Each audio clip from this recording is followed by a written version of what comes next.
Hello again, this is Jesse with a special unboxing board games video. This time I'm going to talk a bit about a game that I made. First I'm going to tell you why I made it and what it is, and then I'm going to tell you how I made it in case you wanted to do something like this yourself. So first off, this is the Wedding Guest dice game, and I made it as a party favor for my wedding, and wanted something that would be representative of my wife and my passion for games.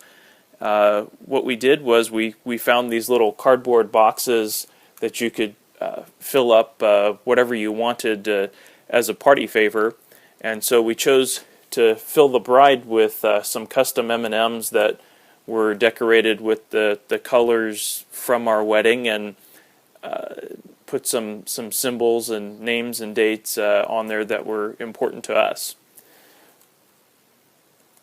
The game itself is actually in the groom box, and I've got another one here. We had to make a whole bunch of these for the guests. We just set them out on the tables and let the guests take them home with them. So inside I've got a dice bag with the rules and the dice themselves. And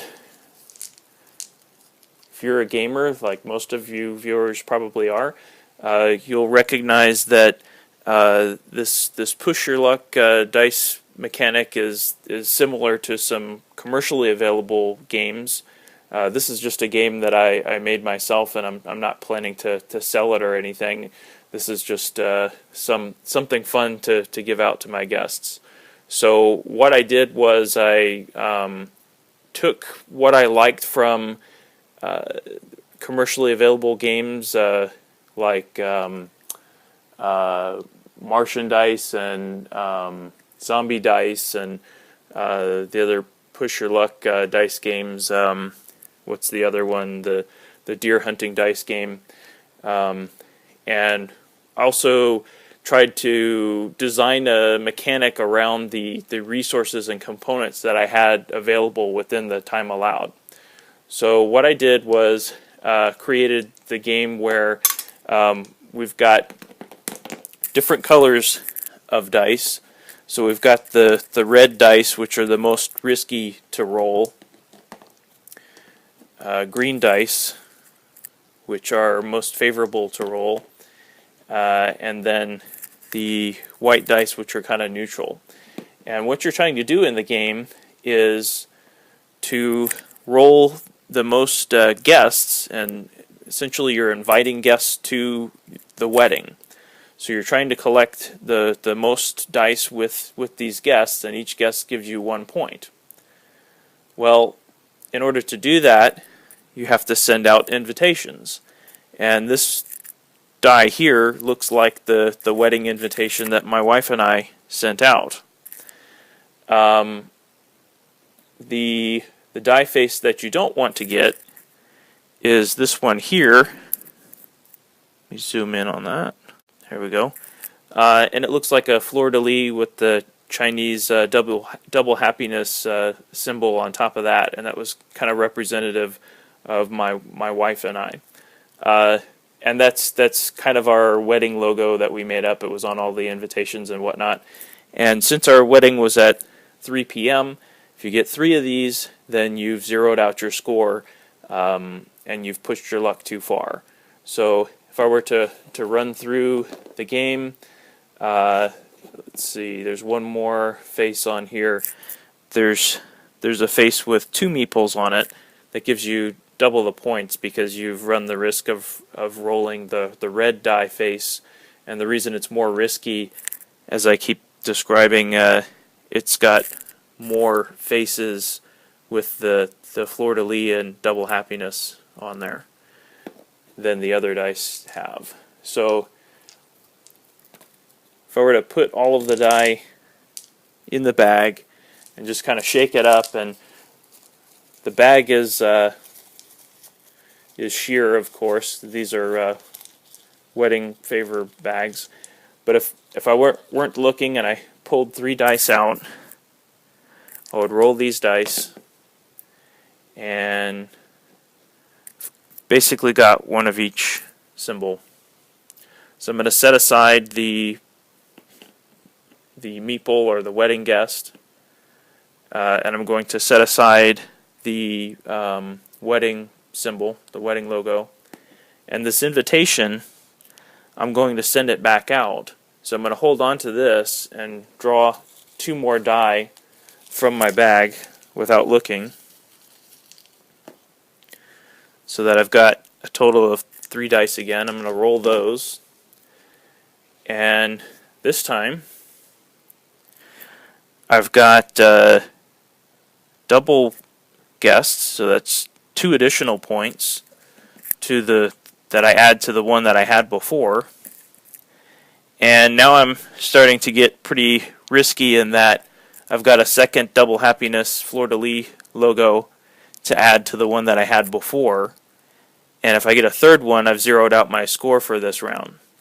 Trying to maximize my score by getting more of these guests.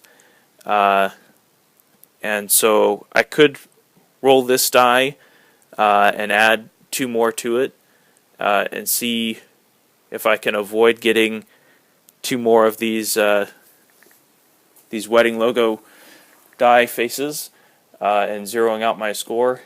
Hopefully, instead, I get more meeples, more wedding guests. So you can see that the mechanic starting to sound very familiar if you've played any of the other push your luck dice games. But I wanted something that was personalized that I could give out to the wedding guests. So let me tell you how I went about making this. What I did was went down to my local hobby store / gaming store, and I bought this big container. It's like a big peanut butter jar size container of blank dice. I can see the 3 different colors that I used were already in there. There was an even number of each one, easily divisible by 3 across the whole container's count. And there's also these little sticker labels that you could use to label the dice. What I found was these labels were glossy, and so the ink didn't really adhere to the labels that well. So when I took my blank dice and started writing on the little labels, I found that in my prototype dice, you can see the ink started rubbing off on them. I've got chairs instead of meeples. I've got a generic looking envelope shape. Let's see if I can find one that's... This was the original invitation, and the original guest, instead of the meeple, was like just a crudely drawn chair. And the important thing for the prototype was not really to get the art on the die looking perfect, but just to get the concept down and figure out how many die and how many faces, what combination they're in would work for my mechanic.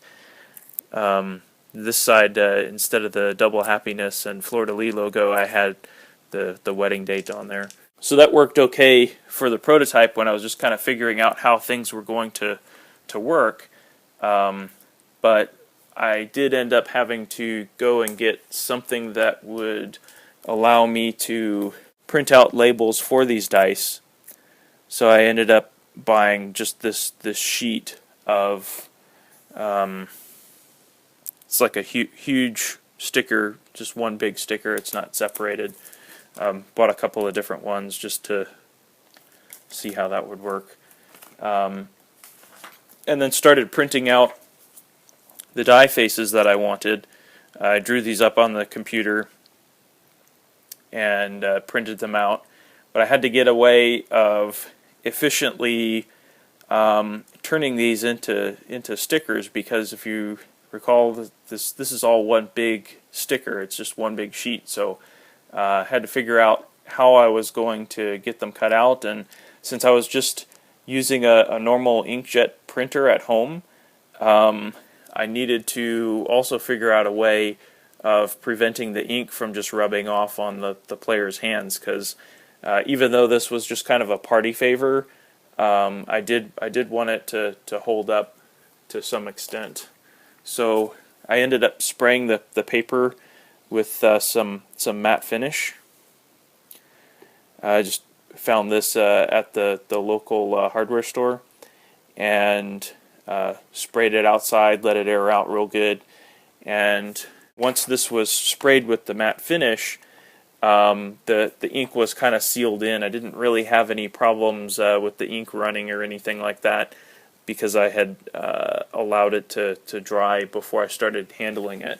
And what I had to do next was I found a hole punch at Hobby Lobby, and this is really something that's intended for making like little bubble buttons as decorations. I don't know, you're supposed to put your paper inside here and then put a little plastic bubble with a sticky back on top and close this little lid, and then you just compress the whole contraption here, and it'll punch out whatever you have centered inside this this die punch. But for me, it worked out fine because I just needed the die punch part, and it was the correct diameter that I needed for my dice. So as I went along punching out my printout, I got all of these little stickers to place on the blank die faces. And I already had my mechanic laid out to where I knew how many of each face I wanted on each color die, because you remember I was trying to make the red die more risky than the white die, which is more risky than the green die, so that it's kind of like the zombie dice game, where you have some indication as to how much you're pushing your luck. Then once I got all the labels on the die like you saw earlier, I needed a dice bag. I didn't have time to get with any family members that would sew up a bunch of cloth bags for me, and really I didn't find any inexpensive cloth bags that I could acquire, not for as many as I needed to make.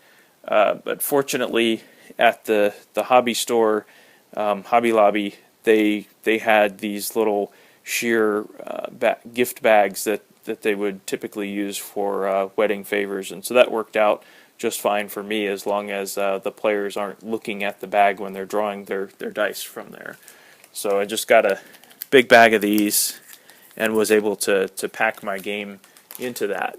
And lastly, since I wasn't going to be able to describe to everyone exactly how to play the game and teach it to everyone in the middle of the wedding, I wanted to include instruction. So I just folded this up neatly, put it at the bottom of the bag, and wound up with the game that you see here. That was all able to fit inside the little box that we had ordered to put our wedding favors in. And there you go. That's the wedding guest dice game that I created as a wedding favor for our recent wedding.